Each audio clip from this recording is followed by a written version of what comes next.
Panelists, thank you, Farhan. Thank you. May I kindly request Mr. Reddy, Vice President, Indian Staffing Federation, to close the day for us? Thank you. Standing here today, I enjoy two privileges. One, I don't get to hear the bell. And second, I don't have to answer questions. Right? Okay, so having said that, I am standing between you and the lovely Bangalore traffic. How many of you are waiting to hit the traffic? I'm sure if you leave a little early, you will miss some of the traffic. So let's see if that can be worked out. Okay, it's been a very, very long day with very intense topics. We have stepped a few steps outside the staffing industry and dwelled into skilling. We have dwelled into technology. We have dwelled into new recruitment methods, recruitment through social media, etc., etc. The sessions, I'm sure, were very interesting, especially because we had a mix of panelists, not just the staffing industry, talking about what we do. We had views from the client side, like what do clients expect from staffing companies. We had some service providers or some technology companies who talked about what kind of new technologies or products are being used to enhance the work we do. We also had consulting companies who gave their view of what was happening. The first session where we spoke about burning priorities to make young India. This is where we spoke about skill gap. Those of you who forgotten the first session, I'm just trying to review.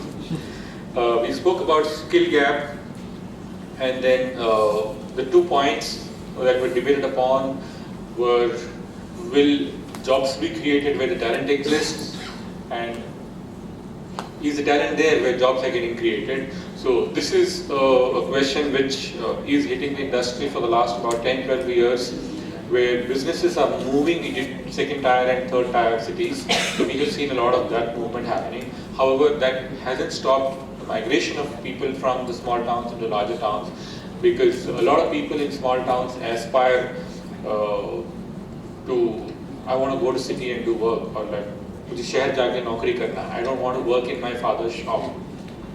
So a lot of people, and we also seen the six or five areas of migration as far as labor is concerned, rural to urban, etc., etc. So a lot of those factors are also playing it. The second session, where we spoke about speed employment in the age of technology, we saw a lot of technology inputs. Several of those words, okay, I am a computer science engineer, but way back in the 90s, I cannot really recognize several of the words that Mehul spoke about. What is that? Hadoop or something? I still can't get what that is. And big data means I always wanted some 10 GB and 20 GB files.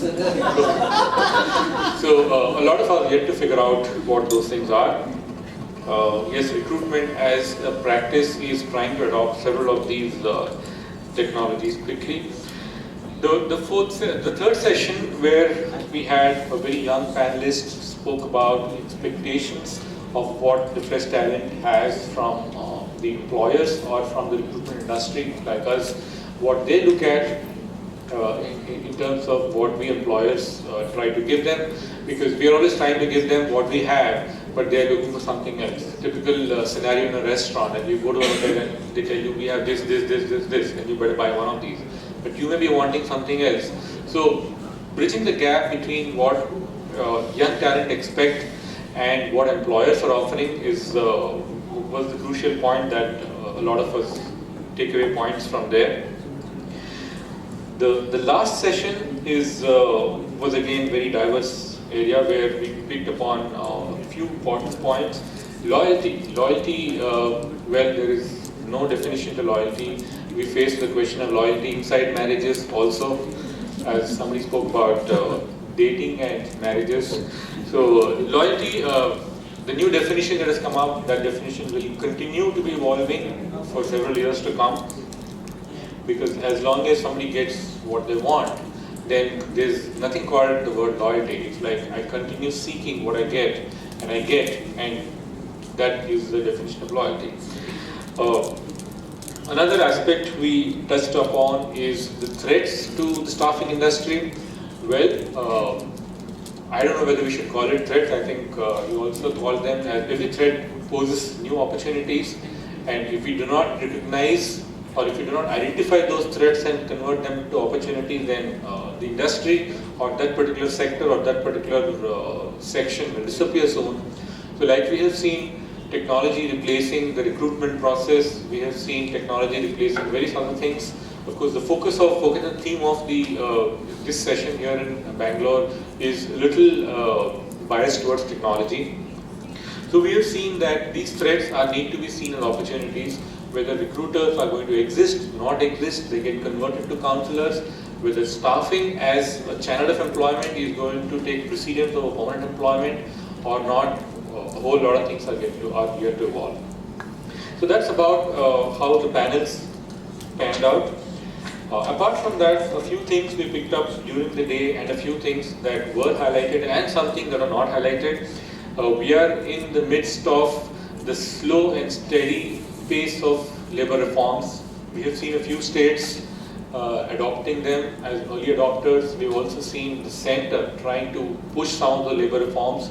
It may take a while for some of them to fall into place, but it's definitely going to happen. Now, how these labor reforms are going to affect staffing as an industry, as ISF, we're trying to put our own part of influence to get staffing as an industry, to be recognized, so that third-party employment becomes a preferred choice of employment.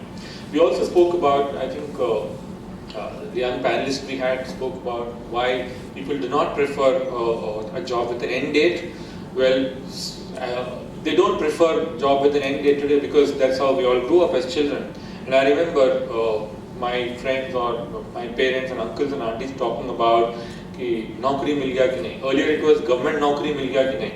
So over the last 20 years that part has changed to नौकरी मिल गया कि नहीं. Earlier it was if you don't get a government job then like you are in trouble, boss. And that has changed into have you got a job, right?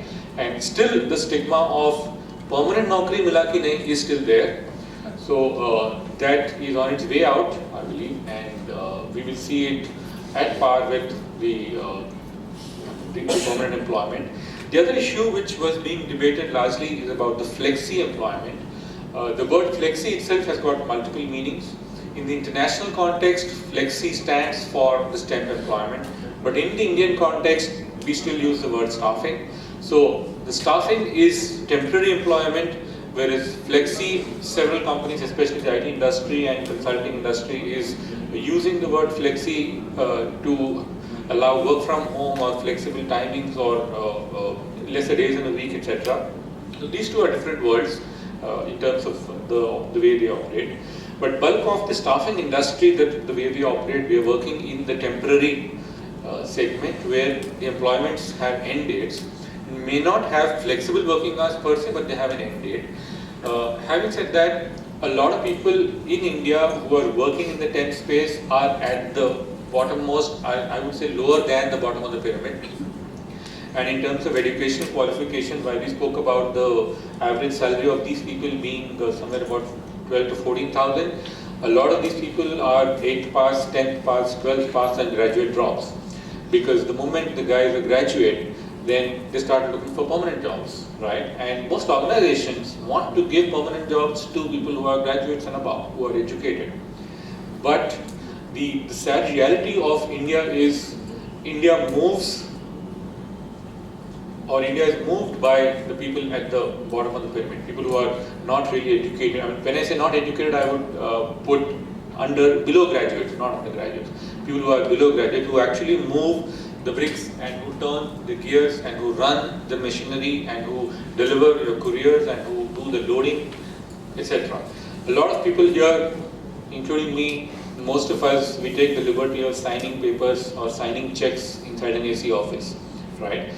The top end of the pyramid runs because of that, but the actual work is actually happening lower down. And we've also seen just 6% penetration of the organized sector into that space of the industry.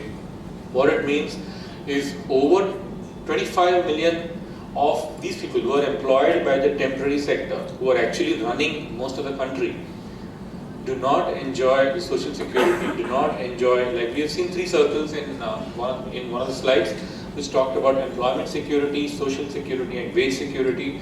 About 25 to 30 million of our employable workforce do not have the privilege of these securities. Okay. Also last week, I think 2 days ago, I saw a newspaper article which talked about minimum wages for housemaids. I don't know how many of us get upset because of that, because then we have to pay minimum wages to housemaids. We get away by paying 2,000 or 3,000 to our drivers or to our housemaid or... Sorry? No, because it's a shared resource, right? No, having said that, housemaids... No, housemaids in Bombay, they earn about 20-25,000. But no security in terms of social security is not there. Like suppose that housemaid, she falls down from the stairs and has her leg fractured, that's all, she's gone, zero employment from tomorrow onwards, right? So, so the wage security, social security and employment security, these are the 3 things that staffing industry, especially ISF, is trying to put forward to that 25 million group which do not enjoy that. The other sector who are in the permanent employment, which amounts to about, I think about 40-50 million, they have all these protections in place, right? So we are looking at the other sector who require all those things. So, so much for today. I'd like to thank all our sponsors. We have Birla Sun Life, OLX, First Advantage, Anusha, Homes, Focus, Genius, Times Jobs and People's Matters, who have helped this event happen in a very big way.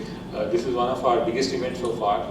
The next big event is going to be much larger. It's about 4 to 5 times larger than this. Is going to be the WEC, World Employment Conference, which is in May 2016. Yeah, so part of your kit, there is this card which just displays the event. We will be looking for sponsors. I think some of you have contacted me and others for sponsors and being part of the event. So more details of this event are there on the website. Some more details will be available by the end of this month. Of course, this is not just an ISF event, it is a world employment event. It's a matter of prestige and privilege for us as a country in portraying India as an employment powerhouse for several years to come. Right. With that, I'd like to thank each and every one of you for taking time out for coming to this session, and we will all be looking forward to seeing you again at the World Employment Conference in May. Between now and the World Employment Conference, we are scheduling one more program, sometime probably I think in November. That is that, what is that, Mehul? Big data, Hadoop. Big data. Hadoop. Big data Hadoop event. So we'll get to know more about that in a few days. Right? Thank you and have a nice evening.